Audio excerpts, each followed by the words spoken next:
Our next topic is function of parliament.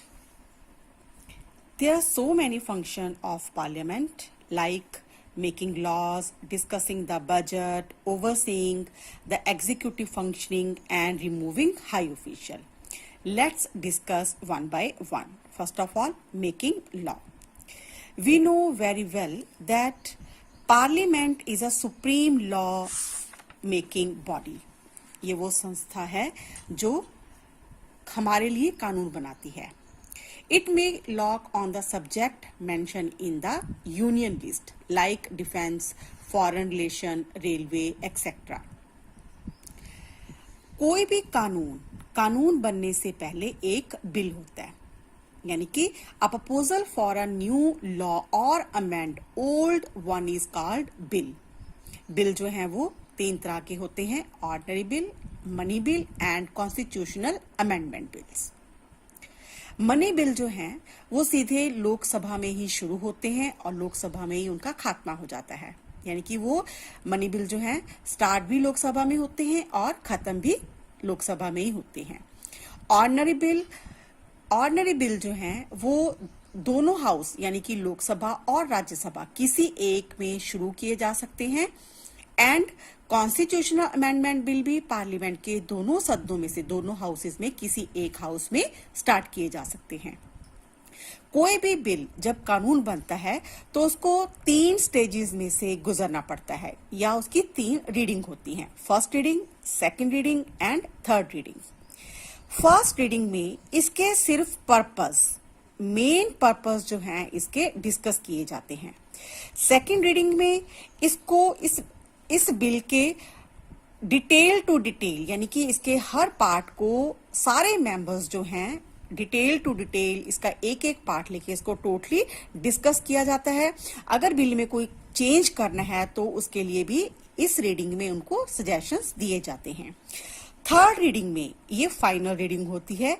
इस reading में सारे मेंबर्स की वोट ली जाती है, यानी कि अगर मेजॉरिटी उस बिल को ज्यादा से ज्यादा वोट दे के उस बिल को पास कर देती है तो वो बिल जो है वो दूसरे हाउस में डिस्कस करने के लिए भेज दिया जाता है.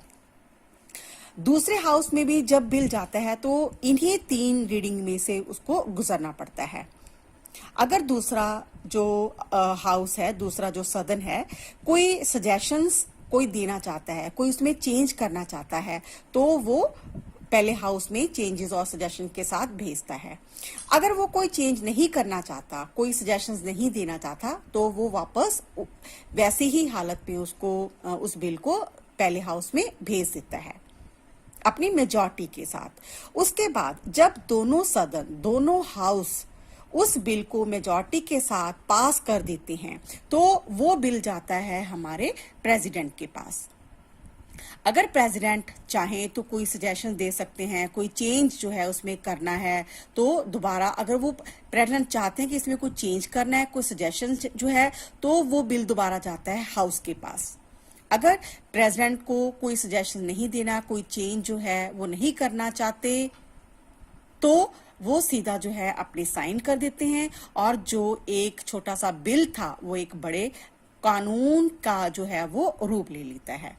तो एक बिल कानून कैसे बनता है उसको 3 स्टेजेस में से गुजरना पड़ता है. अगला फंक्शन जो है that is discussing the budget. हमें पता है कि हमारे जो फाइनेंस मिनिस्टर हैं वो लोगों के सामने जो हमारा फाइनेंस बजट है वो पेश करते हैं. And it means change in the prices of things present by the finance minister before Parliament during the budget session.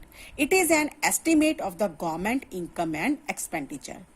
Budget में क्या होता है कि आने वाले सालों में कहाँ से गवर्नमेंट को इनकम होगी, कहाँ से जो गवर्नमेंट है वो कहाँ खर्चा करेगी, पब्लिक के कल्याण के लिए कहाँ खर्चा करेगी, ये सारा कुछ जो है बजट में हमारे फाइनेंस मिनिस्टर जो हैं वो पेश करते हैं. ये भी मेन काम है हमारी पार्लियामेंट का. नेक्स्ट जो है वो है ओवरसीइंग द एग्जीक्यूटिव फंक्शनिंग. इसमें क्या होता है कि जो हमारी पार्लियामेंट है वो 3 तरीकों से हमारे जो लेजिस्लेचर है उस पे कंट्रोल रखती है। The legislature has a right to question to government about it policies and programme, यानी कि लेजिस्लेचर के पास टोटल कंट्रोल है कि वो हमारे जो मिनिस्टर्स हैं, जो हमारी गवर्नमेंट है, उनसे उनकी फंक्शनिंग के बारे में, उनके फ्यूचर में क्या पॉलिसीज हैं, क्या उनके प्लान्स हैं, उनके बारे में क्वेश्चनिंग कर सकती है। ये जो कंट्रोल है ये 3 तरीकों से जो है मतलब क्वेश्चनिंग कर सकती है। पहले है फॉरेन पॉलिसी, दूसरा है question hour and third is zero hour. Question hour में क्या होता है? क्वेश्चन आवर में होता है कि जब पार्लियामेंट का सेशन अभी स्टार्ट जो है वो नहीं हुआ होता, उसका जो फर्स्ट आवर होता है वो मिनिस्टर्स के लिए रिजर्व रखा गया होता है। मिनिस्टर्स के लिए रिजर्व यानी कि मिनिस्टर्स से जो बाकी पार्लियामेंट के जो मेंबर्स हैं वो उनसे क्वेश्चन पूछ सकते हैं। उन्हीं क्वेश्चंस को मिनिस्टर के पास जो है कुछ समय पहले भेजा जाता है ताकि जो मिनिस्टर्स हैं अपने क्वेश्चंस के जो आंसर हैं वो टोटली अच्छी तरह से प्रिपेयर कर सकें। और क्वेश्चन आवर में उन सबको उन्हीं क्वेश्चंस का, उन्हीं क्वेरीज का क्या देना पड़ता है? आंसर देना पड़ता है। और जीरो आवर क्या होता है? The period between the question hour and the start of the regular business of the house is known as zero hour. ये वो पीरियड है जो क्वेश्चन आवर और जो रेगुलर सेशन है उनके बीच का जो टाइम है that is question hour. That is zero hour, sorry. और जीरो आवर में भी वही सारे गवर्नमेंट के पॉलिसीज को, गवर्नमेंट के प्लानिंग को, गवर्नमेंट के प्रोग्राम्स को, कि जनता के लिए उनके क्या प्लानिंग है आने वाले टाइम में, ये जो सारा कुछ है ये डिस्कस किया जाता है। लास्ट फंक्शन है रिमूविंग हाई ऑफिशियल। पार्लियामेंट के पास अथॉरिटी है कि वो जो हाई ऑफिशियल्स हैं जैसे प्रेसिडेंट हो गया, वाइस प्रेसिडेंट हो गया, इनको अपनी जो टाइम से पीरियड जो है इनको रिमूव कर सकती है। ठीक है, इनमें जजेस ऑफ द सुप्रीम कोर्ट भी आ जाते हैं, यानी कि प्रेसिडेंट को, वाइस प्रेसिडेंट को और जजेस ऑफ द सुप्रीम कोर्ट को, जो हमारी पार्लियामेंट है, टाइम से पहले भी इनको अपनी पदवी से, अपनी डेजिग्नेशन से इनको रिजाइन देना पड़ सकता है। इसी प्रोसेस को, इसी प्रोसीजर को क्या कहते हैं? इम्पीचमेंट। जो हमारे कॉन्स्टिट्यूशन में ये सब एक कॉन्स्टिट्यूशन, जो कॉन्स्टिट्यूशन में लिखा हुआ है उसके अकॉर्डिंग ही जो इम्पीचमेंट है ये की जाती है। लेकिन इंडिया के किसी भी प्रेसिडेंट, किसी भी वाइस प्रेसिडेंट को कभी भी इम्पीचमेंट के जरिए जो है वो हटाया नहीं गया। We will discuss other topic in the next session.